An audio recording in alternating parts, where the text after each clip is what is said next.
নমস্কার বন্ধুরা, নর্থ সিকিমের দ্বিতীয় পর্বে আপনাদের স্বাগত জানাই। এই পর্বে আমি আলোচনা করব গ্যাংটকের সাইট সিন নিয়ে। যারা নর্থ সিকিমের ভিডিওটি দেখেননি তাদের জন্য আমি লিংক ডেসক্রিপশন বক্সে দিয়ে রেখেছি, দেখে নেবেন। আগের ভিডিওতেই আপনাদের জানিয়েছিলাম যে আমরা হোটেল পালভিউতে উঠেছিলাম, তবু রুমটা আরেকবার আপনাদের দেখিয়ে দিচ্ছি, কারণ নর্থ সিকিম থেকে ফেরার পর রুমটা চেঞ্জ করে আমাদেরকে দিয়েছিল, সেই আগের রুমটা দেয়নি। দুটোই সেম রুম ছিল, তবে এই রুমে ব্যালকনি নেই আর বাথরুমটা ওটার থেকে একটু ছোট।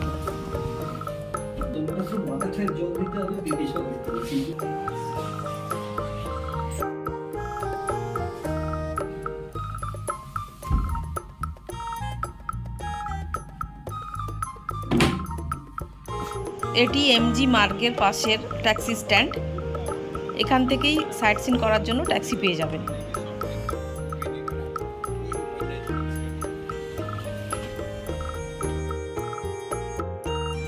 গ্যাংটকের সাইট সিন দু রকম হয়, একটা 7 পয়েন্ট এবং একটা 10 পয়েন্ট। 7 পয়েন্টের জন্য 1500 থেকে 1700 এবং 10 পয়েন্টের জন্য 1800 থেকে 2200 টাকা ড্রাইভাররা চেয়ে থাকে। এর মধ্যে একটু দরদাম করে নিতে হবে। অবশ্যই এটা সিজন অনুযায়ী ওঠানামা করে। আমরা যেহেতু ফেব্রুয়ারি মাসে গিয়েছিলাম, 10 পয়েন্ট প্লাস জিউ নিয়ে 2000 টাকা দিয়েছিলাম ড্রাইভারকে।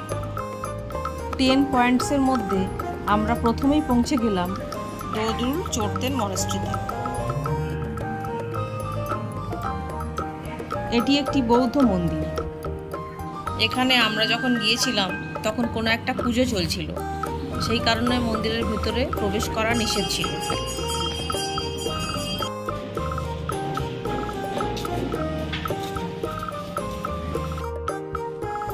এই মন্দিরে হাজার হাজার প্রদীপ একসাথে জ্বালানো হয়েছে।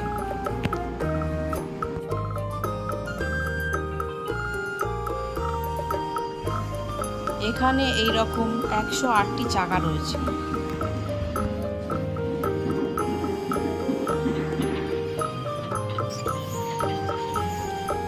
এরপর আমরা মিউজিয়াম দেখতে চলে গেলাম।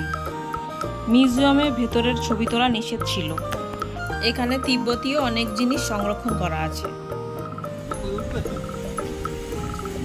আমাদের 3 নম্বর গন্তব্য ছিল রোপওয়ে। হ্যান্ডিক্যাপ এবং 3 বছরের মধ্যে বাচ্চাদের জন্য এটা ফ্রি অফ কস্ট। 3 থেকে 5 বছরের মধ্যে যাদের বয়স তাদের পার হেড 68 টাকা করে টিকিট, এবং 5 বছরের ওপরে যারা তাদের জন্য 130 টাকা করে। এরপর আমরা একে একে রোপওয়েতে প্রবেশ করলাম। রোপওয়ের ভেতরে বসার সিট নেই, দাঁড়িয়ে দাঁড়িয়ে যেতে হবে, তবে দাঁড়িয়ে যাওয়ার মজাটাই আলাদা। রোপওয়েতে আপ ডাউন মিলিয়ে প্রায় 10 মিনিট মতো সময় লাগে।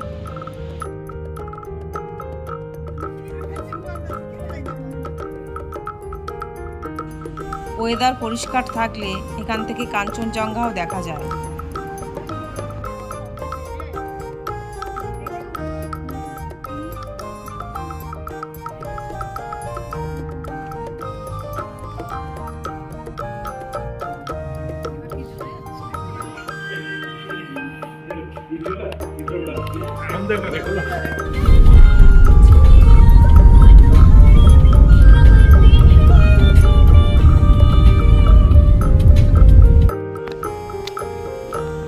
এরপর আমরা পৌঁছে গেলাম ফ্লাওয়ার এক্সিবিশন সেন্টার।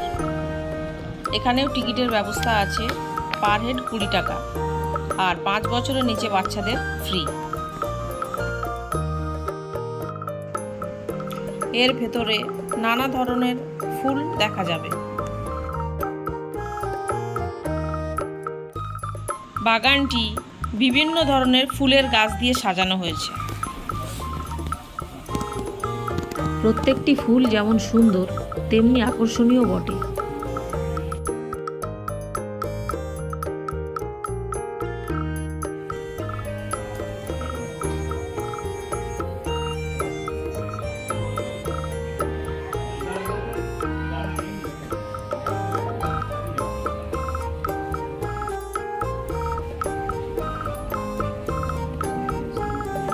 বাগানটির বাইরে এই গাছটি সবার দৃষ্টি আকর্ষণ করবে, ঠিক যেন গোলাপ ফুল উল্টো দিকে ঝুলছে।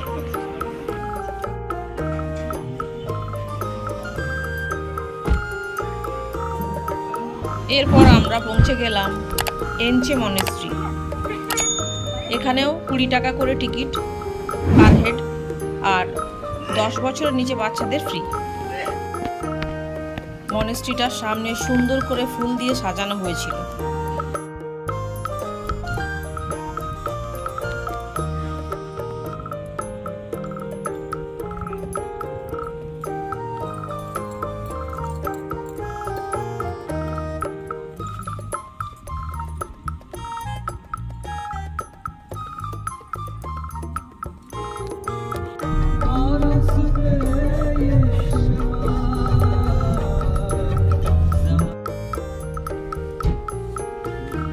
এরপর আমরা পৌঁছে গেলাম হনুমান টক মন্দিরে। বেশ অনেকটি জায়গা জুড়ে এই মন্দিরটি স্থাপন করা হয়েছে। পুরো এলাকাটি ইন্ডিয়ান আর্মি দ্বারা সংরক্ষিত, যার কারণে পুরো জায়গাটি ভীষণ পরিষ্কার পরিচ্ছন্ন এবং সব কিছু খুব সুন্দরভাবে মেনটেন করা। এখান থেকে পাহাড়ের একটি সুন্দর ভিউও দেখা যায়।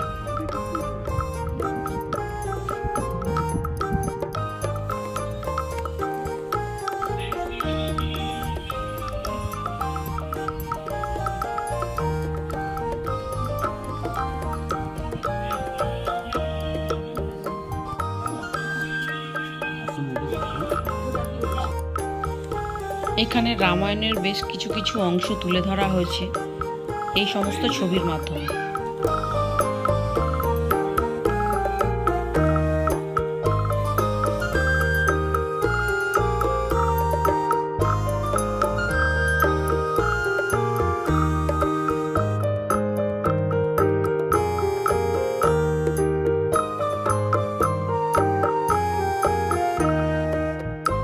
আর সব থেকে ভালো লাগলো, এখানে সঞ্জীবনী জড়িবুটির গাছ রোপণ করা হয়েছে। এই হলো সেই গাছ। আমি এই প্রথম সঞ্জীবনী গাছ দেখলাম।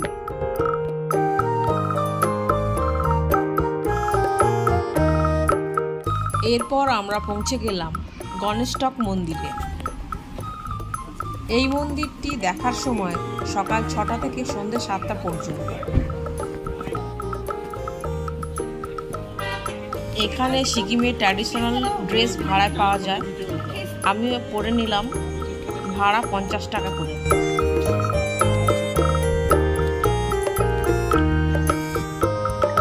ওয়েদার ভালো থাকলে এখান থেকে পাহাড়ের খুব সুন্দর ভিউ দেখা যায়।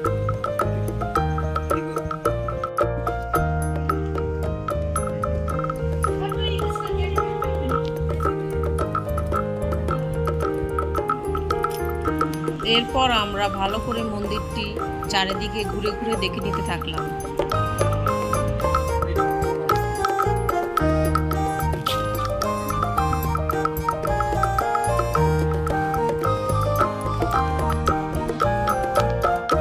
একটু হালকা হালকা খিদে পাওয়ায় সামনেই একটি মোমোর দোকান থেকে 50 টাকা দিয়ে মোমো কিনে খেলাম। বেশ সুস্বাদু ছিল। গণেশটকের ঠিক উল্টো দিকেই রয়েছে চিড়িয়াখানা। আমরা চিড়িয়াখানায় টিকিট কেটে প্রবেশ করলাম। টিকিট মূল্য বাচ্চাদের ফ্রি আর প্রাপ্তবয়স্কদের 25 টাকা পার হেড, আর ছোট গাড়ি 50 টাকা এবং বড় গাড়ি 100 টাকা করে পার্কিং চার্জ। এখানে গাড়ি রেখে পাখিটা হেঁটে যেতে হবে। এই রাস্তা ধরে সামনে এগিয়ে যেতে হবে। এটি বৃহস্পতিবার ছাড়া সপ্তাহের সব দিন সকাল 9টা থেকে বিকেল 4টে পর্যন্ত খোলা থাকে। রেড পান্ডার কাছে চলেছি।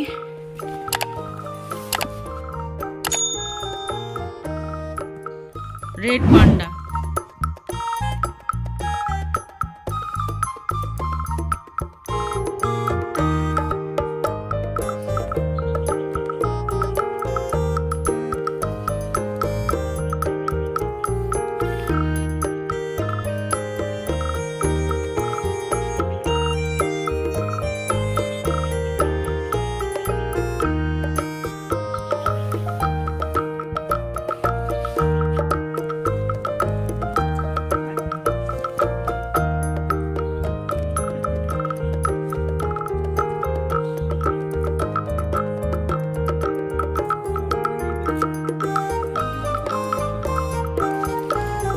পিয়াক এখন খাবার খেতে ব্যস্ত।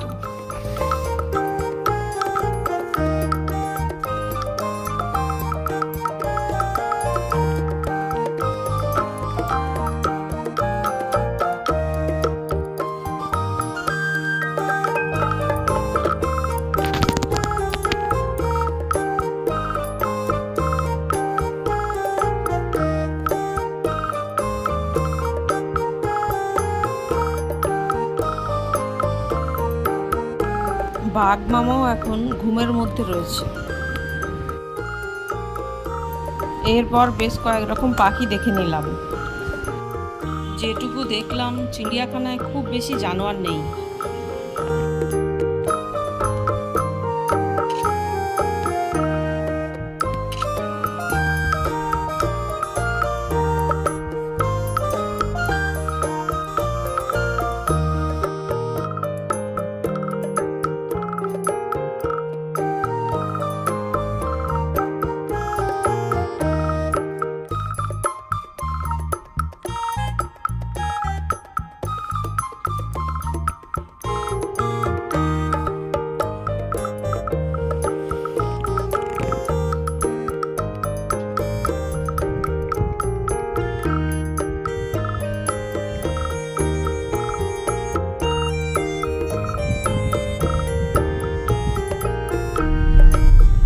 এরপর আমরা পৌঁছে গেলাম তাশি ভিউ পয়েন্ট। বেশ কয়েকটি সিঁড়ি দিয়ে ওপরে উঠে তারপর আমরা ভিউ পয়েন্টে পৌঁছালাম। গ্যাংটক থেকে 4 কিলোমিটার দূরে এটি অবস্থিত। তাশি ভিউ পয়েন্ট থেকে কাঞ্চনজঙ্ঘা সুন্দরভাবে দেখা যায়। অবশ্যই তার জন্য ওয়েদার ভালো থাকতে হবে। ওয়েদার খারাপ থাকলে কিছুই দেখা যাবে না।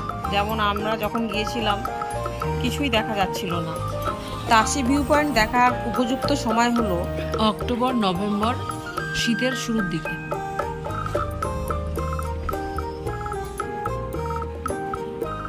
এই ভিউ পয়েন্টের পাশেই কয়েকটি খাবার দোকান ছিল।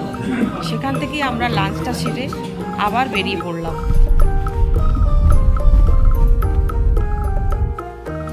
এখন আমরা গঞ্জাং মনাস্ট্রিতে রয়েছি।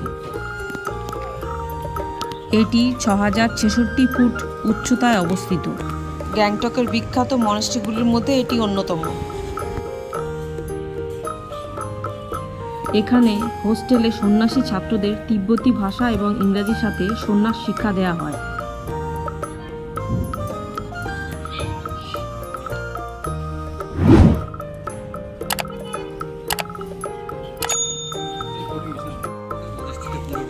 এই ওয়েদারে প্রচুর ঠান্ডা ঠান্ডা হাওয়া ছাড়ছে, প্রচুর ঠান্ডা লাগছে।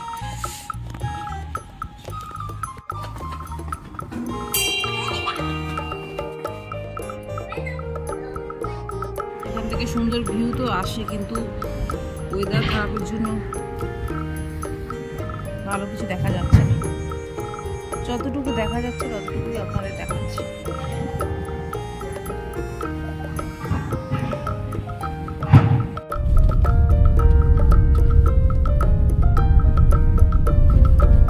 এরপর আমরা পৌঁছে গেলাম আমাদের লাস্ট পয়েন্ট বাকতাং ওয়াটারফলে। সিকিমে অনেকগুলো ওয়াটারফলের মধ্যে এটি অন্যতম। সিকিমে ট্র্যাডিশনাল ড্রেস এখানেও ভাড়ায় পাওয়া যায়। মেন গ্যাংটক শহর থেকে এটি 4 কিলোমিটার দূরে অবস্থিত। এখানে ট্যুরিস্টদের জন্য অনেকগুলি অ্যাক্টিভিটিস রয়েছে। অনেক ক্যাফে আছে, রেস্টুরেন্ট আছে, ফুড স্টল আছে খাওয়া দাওয়া করার জন্য। গ্যাংটকের এই সাইট সিন করতে 4 থেকে 5 ঘন্টা সময় লাগে। এরপর আমরা গ্যাংটকে ফিরে গেলাম। বিকালে কিছুটা সময় ছিল, সেই কারণে আমরা সন্ধেবেলা এমজি মার্গে ঘুরতে বেরোলাম এবং কিছু কেনাকাটা করলাম। টুপি, পঞ্চ এবং একটি লং সোয়েটার কিনলাম। তারপর মোমো এবং ফুচকা খেলাম। একটি চাকা এবং কমলা লেবু কিনে বন্দে ভারতে বাড়ি ফিরলাম। বন্দে ভারতের অভিজ্ঞতা নিয়ে ফিরে আসছি পরবর্তী এপিসোড নিয়ে। সবাই ভালো থাকবেন, সুস্থ থাকবেন। ভিডিওটি ভালো লাগলে অবশ্যই একটি লাইক করে দেবেন এবং আমার চ্যানেলটি সাবস্ক্রাইব করতে ভুলবেন না। কিছু জিজ্ঞাসা থাকলে আমাকে কমেন্টের মাধ্যমে জানান। দেখা হচ্ছে নেক্সট ভিডিওতে। ততক্ষণের জন্য নমস্কার।